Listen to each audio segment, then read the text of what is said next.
One of my favorite nursery rhymes was this one, and you maybe all know it. It goes, Mary, Mary, quite contrary, how does your garden grow? With silver bells and cockle shells and pretty little. Thank you very much. Yes, you all were in my house as well. Well, I will tell you, that particular nursery rhyme just captivated me because, see, I had never seen a silver bell or a cockleshell, let alone one growing in the garden. So I wanted to know how this Mary person came up with some silver bells and cockleshells. So I want you guys just for a moment to imagine some little kid running around to anyone who would listen and ask the question, how did Mary get silver bells and cockleshells? How did Mary get silver bells and cockleshells? How did Mary get silver bells and cockleshells? Now, how many of you all have been around a very, very inquisitive child? That just kind of made you want to say, Lord, please, make this kid be quiet. Well, perhaps you can understand why my mother, in her complete frustration after a couple of weeks of this, finally just stopped and just blurted out, she got silver bells and cockleshells because that's what she planted. Now, for God's sake, she wanted them, she planted them, she got them. Don't ask me no more. So I said, you know, I was a little disappointed at the answer, but you know, it was simple. She wanted them, she got them, so that's what she planted. And I'll tell you, that nursery rhyme and my mother's frustrating answer really formed the basis of a lesson that would serve me for the rest of my life. And that's really, if you want it, you plant the seeds, you nurture it, and it grows. Now, I'll tell you, my family has never let me forget that episode in my life because to this day, not a family reunion can go by where I'm not asked, what have I planted lately? What's growing in my garden lately? So I'll tell you, I've learned, though, that lesson has become evident in every aspect of my life, especially in that taboo subject of finances. I have learned that the accumulation of wealth really works the same way as getting silver bells and cockleshells. If that's what you want, you plant the right seeds, you nurture those seeds, and you watch it grow. You see, in our financial garden, our attitudes and our values really, that's the soil, so to speak. And our actions and our choices, that's the seeds. But our habits, that's what really makes it grow. So today, I want to help you all develop a wealth mentality. As I think we've been talking about for a while now, is that mindset that keeps you going on a path towards wealth. Now, in the last session, we talked about the mental traps that prevent you from accumulating wealth.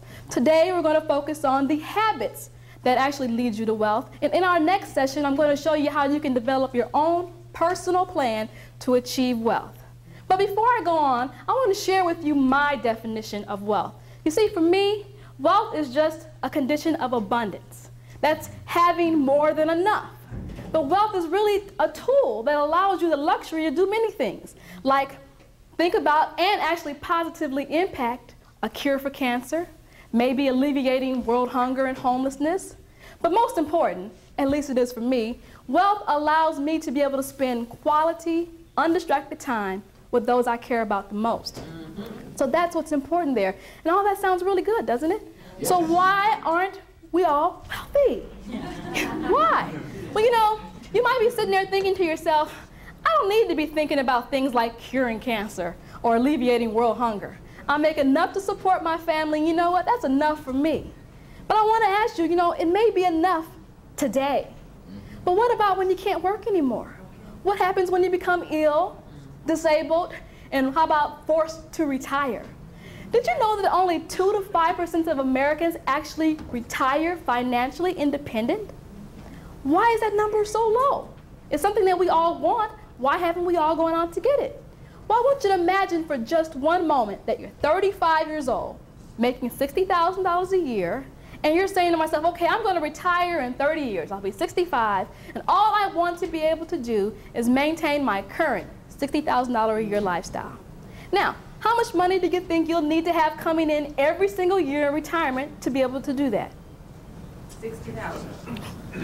Well, if inflation continues to be around 3% like it is right now, or maybe even lower, you'll need to have coming in every year $150,000. Now that's during retirement. So how much of a nest egg do you think you need to have in order to earn $150,000 a year during retirement?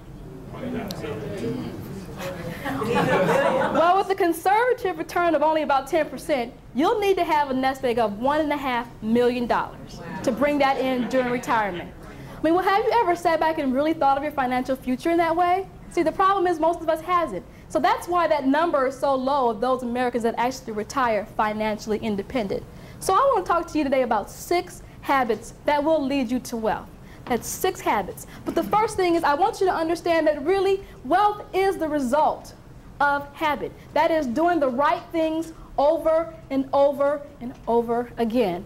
Now, how many of you have learned that you don't become wealthy just by working hard? All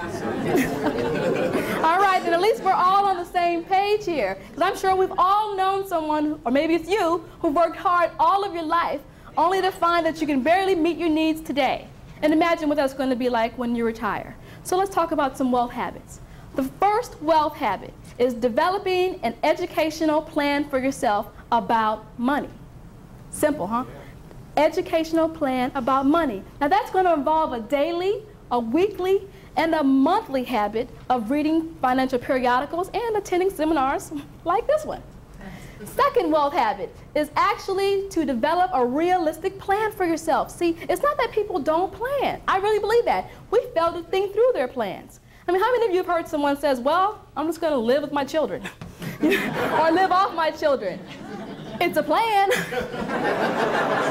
but it's not realistic. I mean, who knows what kind of condition your children are going to be in? I mean, after all, tradition isn't exactly working in their favor here, okay? Third wealth habit, you have to learn to pay yourself, really, first. Now, that one was hard for me to do in the beginning. It took me years to get that one, but I had to think of myself like the government and just take it off the top and start saving consistently. So hopefully you won't be like the person who has to save their entire after-tax income just to be able to retire. Fourth wealth habit is to actually find work that you're passionate about and that provides value to a mass number of people. And that's where some of us fall short, mass number of people. Find something serving a bunch of people. We'll talk about that a little bit more in our next session. Fifth wealth habit is to actually learn to leverage your resources. Understand that if you're going to become wealthy, you're not going to get there based solely on your efforts. You're going to have to learn how to have people surrounding you that's strong where you're weak and allow you to focus on the things that you do best. And finally, wealth habit number 6 is to just give. Give regularly, and I do mean money. I'm a firm believer in that you should be contributing at least 10% of your income to a worthwhile cause. And you will be surprised at how many ways that comes back to you. I mean, I personally have witnessed the power of giving in my life. And not only has it come back to me in ways that I can't imagine, but it brings a joy just to know that you can contribute to somebody else and help them out. It brings relaxation, actually, because you know that there is enough to go around. And also, when you give, it encourages others to give too, and that's the way it's supposed to be. So what's growing in your financial garden out there? If you don't like it, I want to encourage you to plant some different seeds, or plant more seeds. I mean, the choice is really yours. So I want to encourage you to choose the good things. Become a student of wealth. Develop a realistic plan. Pay yourself. Find work that you're passionate about and that gives value to a mass number of people. Learn to leverage your resources, and you are your biggest resource. And finally, give regularly. Again, the choice is yours. I hope that you choose the good things, the things that are prosperous for you and your family. After all, it's not going to be easy. I mean, that trimming and that pruning process is going to be painful. But in the end, you're going to have the garden that you always dreamed of. Thank you.